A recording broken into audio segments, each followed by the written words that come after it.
queria estar aqui falando para vocês sobre a reforma. Eu falava antes para o Ademir Isidoro, eu falei, queria estar falando sobre a reforma política, mas a gente vem e fala sobre a mini-reforma, né, que não foi possível ainda, não se viabilizou ainda aquilo tudo que a gente almeja, todas as mudanças no sistema político que a gente almeja. Doutor, vou implementar aqui com vocês um sistema bem descontraído, de uma forma que a gente possa ser interrompido. O doutor Fabio vai me ajudar, vai estar aqui me acompanhando. E vocês podem interromper, podemos perguntar, também a gente não vai conseguir exaurir tudo aqui, não vai conseguir finalizar tudo aqui, mas vamos tentar apresentar de uma forma bem sucinta para vocês. Então, a gente tem usado, a OAB tem usado voto não tem preço, voto tem consequência, e a gente espera mesmo que ele tenha as consequências, as melhores consequências, né? Que o nosso voto seja consciente e com as melhores consequências. Esse vai ser um resumo, passar para vocês os principais pontos aqui do resumo da mini-reforma eleitoral, a Lei 13.165 de 2015, que está valendo pela primeira vez agora, a primeira eleição, onde ela vai estar vigente, e os impactos que ela vai trazer, os principais impactos que ela vai trazer. Em outubro, então, voltamos, no dia 2 de outubro, voltamos às urnas, dessa vez para votar em prefeitos e vereadores. Essa será a primeira, como eu disse, a primeira vez que a gente vai utilizar a mini-reforma. A mini-reforma política, ela é tão discutida que até a forma de escrever, eu fiz questão de assinalar ali, até a ortografia dela se discute, né? Se é mini-reforma, se é mini-reforma com hífen, sem hífen, mas enfim, ela eis mais uma das polêmicas da mini-reforma. Então, o Congresso Nacional aprovou em 29 de setembro de 2015, no ano passado, e conseguiram, né, o mínimo, né? A gente sabe que essa mini-reforma é um acordo de lideranças do Congresso Nacional e foi aonde se conseguiu chegar. Se esperava a proposta, a PEC é muito maior, muito mais ampla, mas é onde conseguiu se chegar dentro do acordo de lideranças que contemplasse todos os partidos, que viabilizasse. Então, o mínimo do mínimo foi feito, mas a gente espera ir um pouco mais. Então, trago para vocês, essas são as leis que foram alteradas. Eu faço questão de colocar, porque para chamar a atenção de vocês. A nossa lei federal, a lei das eleições, é uma lei de 1997. A nosso código eleitoral é uma lei de 1965. A lei dos partidos de 95, né? A mais recente agora, recentemente, teve algumas alterações também, foi a lei do ficha limpa, uma lei bonita que foi construída com o clamor da sociedade, com um dos movimentos do associativismo, inclusive, com a participação da OAB. E imagine vocês que a lei de 1990, a lei do ficha limpa, que é um segmentozinho de todo o contexto eleitoral, é a mais recente de todas. E a nossa lei agora, a mini-reforma veio alterar essa legislação. Trago para vocês também, a gente sempre acha que acaba por aí, né? Que basta aquelas leis anteriores e termina por aí. Daí a gente começa a se enganar. Trago para vocês a demonstração de todas as consequências da lei, são regulamentos, são resoluções baixadas já, a maioria delas, algumas ainda esse ano, mas a maioria delas no ano passado, regulamentando outras frentes do direito eleitoral. Então, desde o calendário eleitoral, a utilização dos lacres pela justiça eleitoral, a propaganda eleitoral, os atos preparatórios, as pesquisas eleitorais, que acho que é um contexto muito interessante também, tem algumas novidades. Pode passar.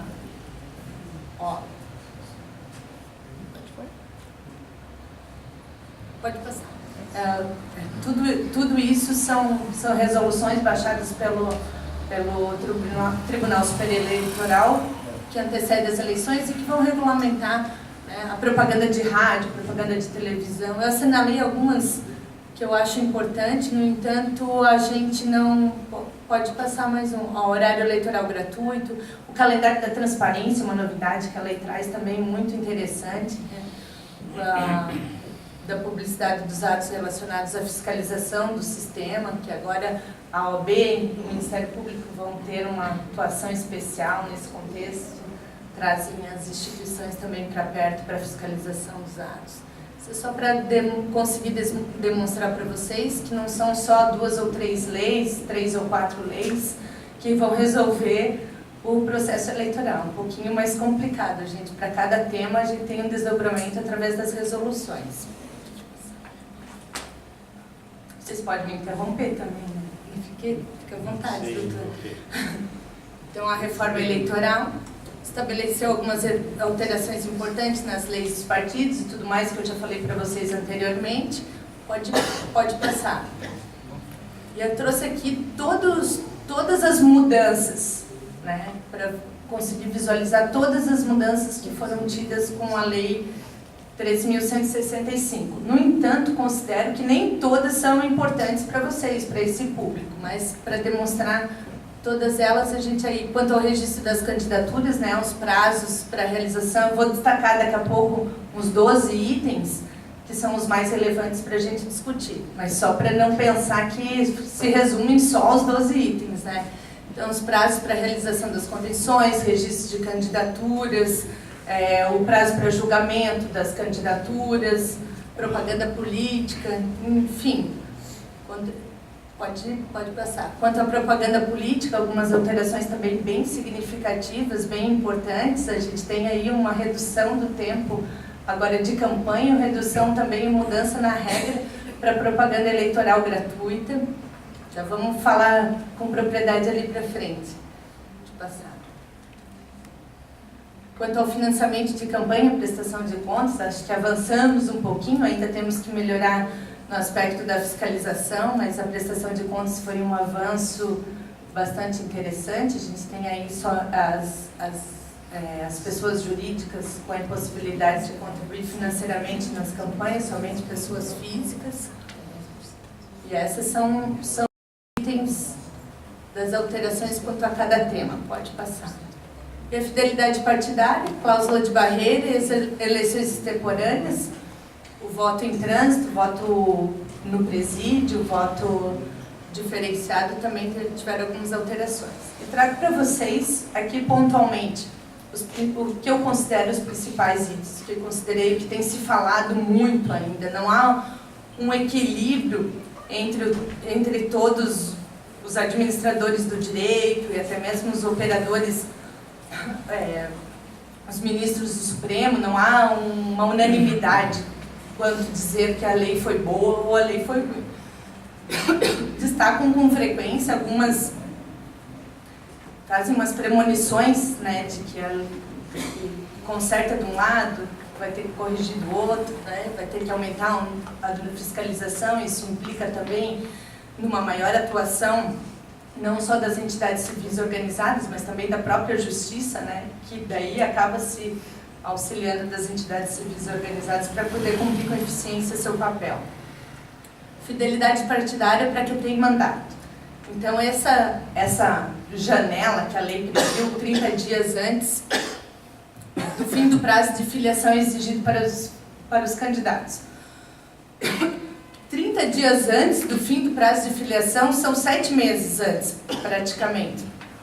Então, abriu-se essa janela com essa possibilidade de mudança de partido. A gente viveu recentemente, Jaraguá do Sul, acho que teve uma significativa mudança, as lideranças mudando de partido, é a chamada janela eleitoral. Então, poderiam sair de um partido e ir para o outro, mesmo que tivesse mandato eletivo, poderiam sair sem perder o mandato e sem que fosse pedidas suas cadeiras, sem que houvesse nenhum impedimento. Então, essa foi uma possibilidade trazida pela lei, pela mini-reforma eleitoral. Qual que é a desvantagem? Não traz consigo, se o candidato que sai de um partido e vai para o outro, né, o político saindo de um partido e indo para o outro, não traz consigo todo o percentual do fundo partidário, todas as regras. Contabiliza-se como se ele não tivesse, para fins de propaganda eleitoral, para fins de fundo partidário, destinação de recursos, contabiliza-se como se ele não tivesse, como se ele tivesse no antigo partido. Não traz junto consigo para o novo partido essas vantagens. As mudanças no prazo para as convenções partidárias. Então, fica à vontade. Fazer um paralelo aqui.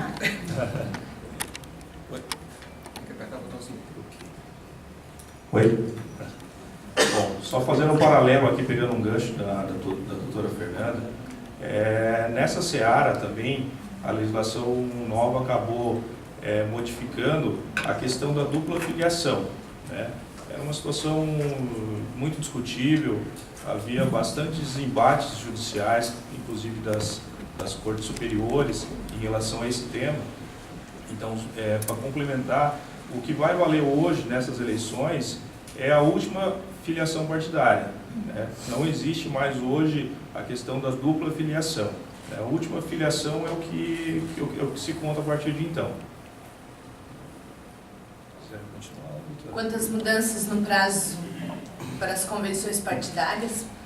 A data para a realização das convenções partidárias, que ocorria anteriormente até 10 a 30 de junho, como diminuiu o período eleitoral, muda também o prazo das convenções partidárias. Então, passa a ser de 20 de julho a 5 de agosto. O que significa dizer? Que todos os partidos vão ter que estar até dia 5 de agosto com a sua ata pronta, lá o seu documento eleitoral, até o dia 5 estabelecido que tipo de coligação vai fazer, se vai fazer na proporcional, se haverá coligação na majoritária. Então, até o dia 5 de agosto, perdão, esse é o prazo. Anteriormente, a gente era mais extenso, mas pela redução do período de propaganda, reduz também essa janela. As mudanças nos prazos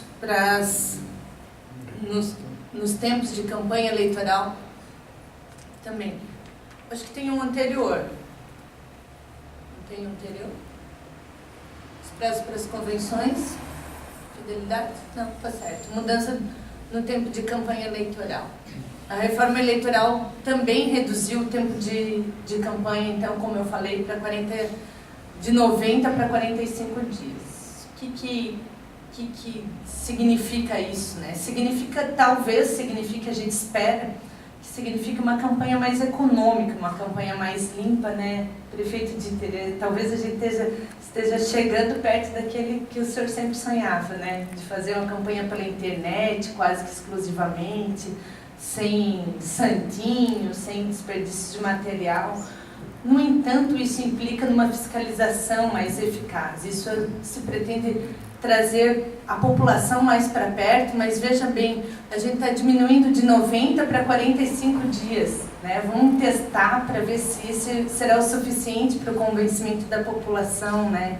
Se durante esse prazo o candidato vai conseguir atender todos os munícipes, estar por perto. Então, se de um lado a gente torna uma campanha mais econômica, mais limpa, de outro a gente tem essa dúvida sobre essa proximidade com o eleitor.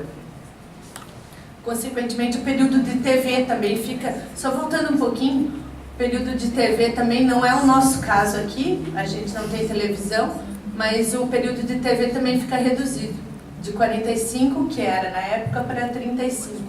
O início da propaganda em 26/8, em 26 de agosto, para as campanhas de primeiro turno, né? O segundo turno a gente nem estudou. Para as campanhas de primeiro turno, esse é o limite. As mudanças no tempo de campanha eleitoral, então, detalhadamente, a campanha terá 2 blocos de 10 minutos cada, tanto na TV quanto no rádio. Além dos blocos, os partidos terão direito a 70 minutos diários de inserções, que é aquela propaganda no decorrer de toda a campanha. Então, são 70 minutos que, de vez em quando, a gente está ouvindo a programação, houve uma propaganda eleitoral lá no meio. Esses são os 70 minutos diários de direito a inserções. As inserções deverão ser distribuídas entre os candidatos a prefeitos, terá o tempo 60% do tempo, e os candidatos a vereadores, 40% do tempo. Que eu também tenho dúvidas sobre essa distribuição do percentual, também acho que talvez não seja plenamente ideal, né? Mas não. As inserções poderão ser de 30 ou 60 segundos cada uma, né? Do total do tempo de propaganda, 90% serão distribuídos proporcionalmente ao número de representantes que os partidos tenham na Câmara Federal. Essa regra aí, veja bem, essa também, na mudança eleitoral, o candidato não traz junto, mantém-se anterior. Então, do total de tempo de propaganda, 90% serão distribuídos proporcionalmente ao número de representantes que os partidos tenham na Câmara Federal. O partido X contabiliza-se quantos representantes, quantos deputados federais ele tem para fazer esse percentual, para fazer esse cálculo. Os 10% restantes são distribuídos igualitariamente entre todos, né? Mesmo sem representação. As coligações partidárias, né, que antecedem é um tema que antecede a discussão, antecede ao registro das candidaturas. Nas disputas para presidente, governador e prefeitos, apenas os 6 maiores partidos da coligação serão considerados para a divisão do tempo de TV e rádio, né? Só os 6 primeiros, né? Faz uma coligação lá com 20 partidos, só os 6 primeiros são contabilizados para o tempo, só os 6 maiores partidos serão contabilizados na regra anterior, de contabilizar quantos deputados tinham, enfim, só os 6 primeiros. Isso para diminuir aquele partido de aluguel, né, que eles chamam, na tentativa de corrigir esse. Então não adianta nada você se coligar lá com um partido pequeno para corrigir essas, porque daí coliga com fulano, tem mais tempo de rádio, tem mais tempo de TV. Isso vai estar descartado, são só os 6 primeiros partidos que vão fazer a diferença. Acabando assim, então, com as pressões dos pequenos partidos, no caso das coligações. A propaganda. Com a reforma eleitoral, fica proibida a utilização de bonecos. Aqui eu usar o termo reforma eleitoral justamente porque considerei um grande avanço, né? Ao invés de mini reforma eleitoral. A utilização de bonecos e assemelhados em bens de uso comum, assim como a propaganda em bens particulares, apenas adesivo e papel que não exceda meio metro quadrado. Então, essa campanha vai se limitar à utilização de adesivo, um mínimo de meio metro quadrado, né? A gente vinha de 4 metros quadrados, se eu não me engano. No passado recente, a gente tinha outdoor, né? Na campanha, né? Vejam que, me lembro, era 2004, a última eleição que a gente pôde usar outdoor. E depois diminuímos para placas utilizadas em bens particulares, de uma metragem mínima de metragem máxima de 4 metros quadrados, e agora é meio metro a utilização. Ou seja, não será possível a utilização de faixas, placas, pinturas ou inscrições diversas, nem a manifestação do próprio eleitor. Então, as equipes de campanha necessitam também de uma grande fiscalização, de uma militância que fiscalize tudo isso, por conta justamente da possibilidade de o adversário se utilizar e fazer propaganda do outro dentro da irregularidade, né? Então, essas são, eu considero avanços, não sei, eu acho que são falhas, doutor. É interessante também destacar, não foi a nossa realidade aqui da nossa região, mas em algumas cidades que a gente visitava, a poluição visual era muito grande, né? Tanto a questão de placas, enfim, o assédio, até por parte de alguns cabos eleitorais, então muita coisa ficou vedada com essa mini-reforma. Uma coisa que não foi colocado ali, mas é interessante destacar, que as bandeiras ainda continuam sendo permitidas, desde que tenha alguém lá segurando, né, não esteja fixada sozinha, sem ninguém cuidando. Fique à vontade. Danilo, já que você mencionou as bandeiras também têm limitação de tamanho ou pode ser de qualquer tamanho? Olha, Célio, eu desconheço essa informação, até porque não foi matéria de aprofundamento, né, nesse estudo. Eu não me recordo se já existia a resolução do TSE a respeito ou não. Né. Na campanha eleitoral passada, na campanha eleitoral anterior, não havia limitação do tamanho da bandeira. No entanto, havia algumas peculiaridades quanto à inscrição, né, o CNPJ, número de tiragem e tudo mais, que mantém-se ainda dessa vez. Da vez passada já não tinha limitação no tamanho da bandeira, na última eleição. É porque, a meu ver, acaba sendo uma certa incoerência se no meu terreno eu boto uma placa de meio metro quadrado e eu posso andar por aí com a bandeira de 4 metros quadrados. Que vai implicar no móvel, na mobilidade. Fixa não, né? Vai implicar na mobilidade daí. Mas é uma certa incoerência que eu vejo da legislação.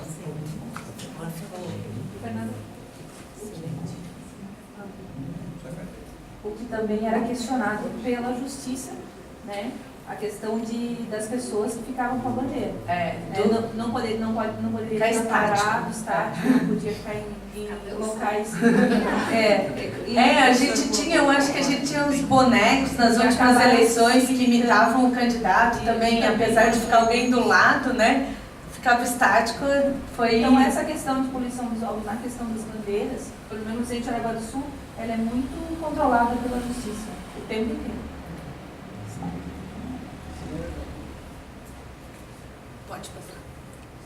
A reforma passou também a assegurar a participação em debates de candidatos dos partidos com representação superior a 9 deputados federais e facultada para os demais. Então, a obrigação de participar de debates daqueles candidatos. Essa regra, basicamente, é bem acentuada, bem evidente quando a gente tem televisão, né? É mais acentuada quando a gente tem televisão, mas partidos que tenham 9 candidatos são obrigados, e aqueles que não têm candidato, que não têm representantes na Câmara dos Deputados, fica facultado, pode ser descartado, pode se negar a participar do debate. Os gastos de campanha, né? Eu considero os gastos as alterações dos gastos de campanha, assim como a legislação que é aplicada à propaganda eleitoral, né? Pode ver que sempre aguça, né, as pessoas quanto à propaganda eleitoral. Eu acho esses os 2 temas mais importantes e os mais corriqueiros, mais dia a dia dos advogados e dos coordenadores de campanha, né? Os gastos de campanha, a partir das eleições de 2006, diante de uma decisão do Tribunal Superior Eleitoral, passou-se que o tribunal é que vai fixar como base valores das eleições, com base nos valores das eleições anteriores, além de outros critérios estabelecidos na norma, para estabelecer o limite de gasto, que acaba ficando bastante reduzido, né? A gente sabe que reduziu bastante. O Congresso Nacional tinha essa atribuição, tinha essa competência de estipular e nunca se valeu disso. Nunca deliberou, nunca baixou por resolução o limite de gastos. Então ficava facultado ao próprio candidato dizer quanto que ia gastar. O candidato, na hora da sua inscrição, aí ia lá, escrevia, vou gastar 100 mil reais na campanha. E sempre ficava naquela, né? Você era humilde, discreto em estabelecer um patamar mais baixo. Isso vem tentar ajustar, inibir o Caixa 2, mas eu não chego a uma conclusão própria sobre se exatamente o senhor ri de mim, né?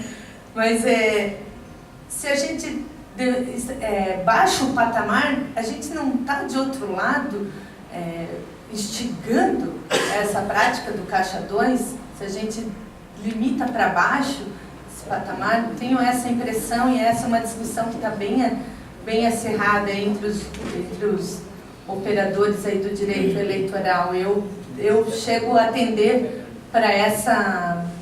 chego a sinalizar para essa ideia de que, não sei qual é a tua opinião, Danilo, sobre o assunto. Olha, a gente sabe que a intenção, a exposição de motivos foi bem interessante, né?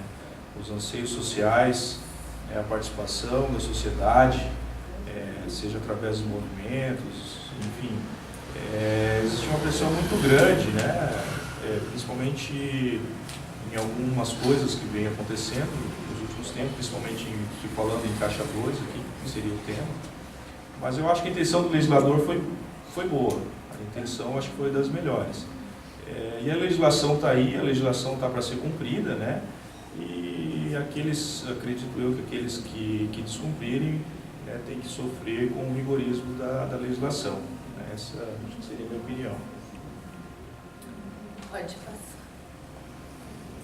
O candidato que apresentar movimentação financeira correspondente a no mínimo 20 mil, nos municípios com menos de 50 mil eleitores, não é o nosso caso, será utilizado o sistema de prestação de contas simplificado da Justiça Eleitoral, que é o que a gente já utilizava nas outras campanhas. Ele mesmo também vai poder dizer, nesse caso, nas campanhas com menos de 50 mil eleitores, o candidato mesmo diz qual que é o seu patamar. Proibição de financiamento eleitoral por pessoa jurídica significa que as campanhas eleitorais serão financiadas exclusivamente por doações de pessoas físicas e pelos recursos do fundo partidário. Então, essa é uma grande inovação, uma grande discussão. As pessoas jurídicas não fazem mais parte do rol de doadores, passam a não fazer mais parte do rol de doadores. Eis outro, né, ou contribui através do fundo partidário, que a gente sabe que não tem muito recurso nos fundos partidários e que de fato não há essa distribuição, não chega até nós, né? Talvez até tenha, não chega nos municípios, né? Talvez até tenha. Ou de pessoas físicas, né? Sendo que a pessoa física do candidato também tem um limite, um patamar, conforme a prestação, conforme o imposto de renda anterior, também tem um patamar. No caso de Jaraguá, dentro dessa avaliação, ficou em 170 mil a despesa para uma campanha para majoritária e 17 mil para vereador.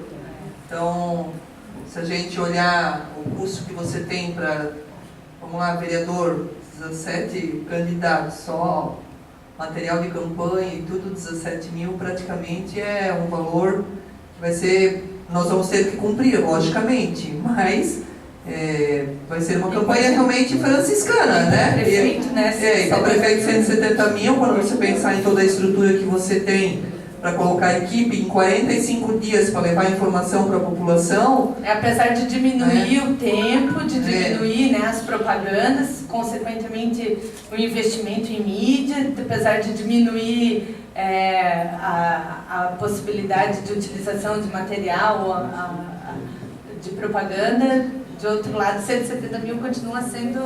É o resultado do que foi indicado como despesas nossas de Jaraguá do Sul na eleição anterior. A média das despesas. É a média das despesas que os partidos políticos aqui publicaram na última eleição. Então, tem município nosso aqui vizinho, que a despesa, por exemplo, deles pode ser maior que a nossa. Exatamente. Jaraguá do Sul. Guaramirim é um exemplo disso. Mas, enfim, eu acho que o importante é que a gente também provavelmente vai ter uma campanha mais igualitária em termos de participação dos próprios candidatos. E eu acho que isso que vale a pena, a gente conseguir ter as pessoas que consigam participar de uma campanha eleitoral igualitariamente em termos de despesas financeiras, né? Aquele que tem e aquele que não tem vão fazer uma campanha igual. É o que a gente espera, né? Vai valer o candidato e não... Eu creio que tem esse caminho. Vantagem e desvantagem. O novo candidato, o cara novo que está entrando, ele vai ter mais dificuldade de fixar o nome do que aquele que já vem das 500 últimas eleições, ele vem vindo. Normalmente você só tem aquele que já vem há mais tempo. Não, eu digo na questão financeira, né? Na questão financeira, Castro, mas isso aí eu concordo com o senhor. A questão financeira eu diria mais uma dúvida. Existem partidos que os funcionários, muitos funcionários, empregados, tudo já desconta automaticamente a folha de pagamento do empregado. Isso ainda é possível? Conforme o estatuto do partido, né? Conforme a previsão estatutária do partido. Se há previsão, mas do empregado ainda se há previsão de desconto no estatuto, sim. ele tem que aceitar, né? O empregado, obviamente, tem que aceitar. Mas se abre essa, né? Não é obrigatório. Não é obrigatório. Não. Tanta discordância sobre quem pode descontar numa folha de pagamento, tanta, e aqui o cara contribui com 10%. Se não tem previsão no estatuto dele, se não há previsão de desconto no estatuto, já não pode. Já não teria que buscar o estatuto dele lá e verificar se é essa previsão. Se não tiver essa previsão, já não pode. Se tiver a previsão, ele tem que consentir com o desconto na folha de pagamento, né?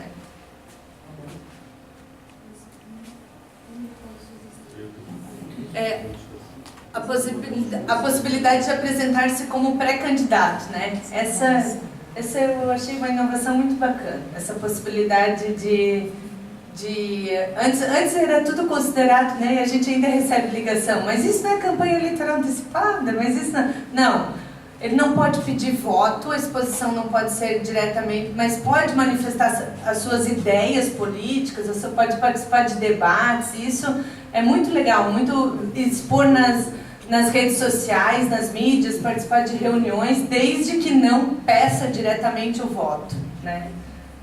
As reuniões dos partidos também, reunião de arrecadação de recursos já podem acontecer, também de recursos para campanha também já pode acontecer. E assim, a gente falando, né, eu ia interromper antes, as mídias sociais são um grande trunfo, né, as relações, a gente está aí, eu estava, né, nessa de preparar o material, verificando os dados, o Twitter, né, tem 45 milhões de acessos, de participantes no Twitter, o próprio LinkedIn, com a possibilidade de incluir artigos, com manifestações, o Facebook, né, que é o WhatsApp, o que a legislação restringe ainda, que já restringia na passada, que é importante sempre ressalvar, a possibilidade de comprar o pacote. Aí, essa está descartada, essa é impossível. Comprar dados, né? A compra de dados. Tem gente que compra toda a lista de não sei como é que se chama com propriedades. E o telemarketing também foi suspenso, né? O telemarketing também não é possível. Essas são as alterações. Acho que são essas. Queria agradecer novamente a nossa presidente da comissão, a nossa presidente da OAB, ao presidente da PEV pela oportunidade.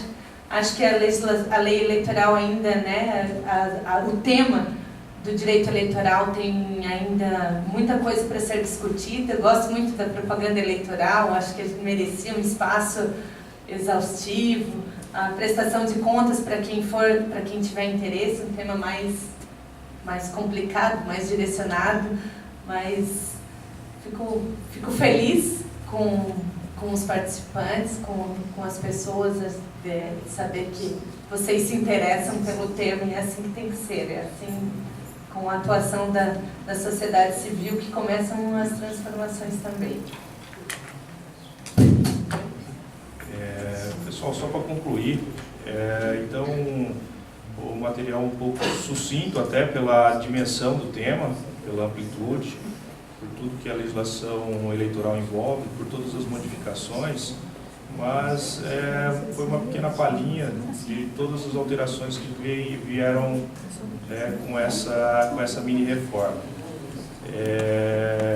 A gente percebe que esse ano vai ser o ano das discussões eleitorais. Eu vejo que vai ter muito campo para se discutir muita coisa judicialmente. A gente vai ver muita discussão ser levada para o judiciário, né? Não é por menos, é uma legislação nova, é um regime, um regramento novo e que faz parte. Ok? Eu agradeço a todos. Muito obrigado.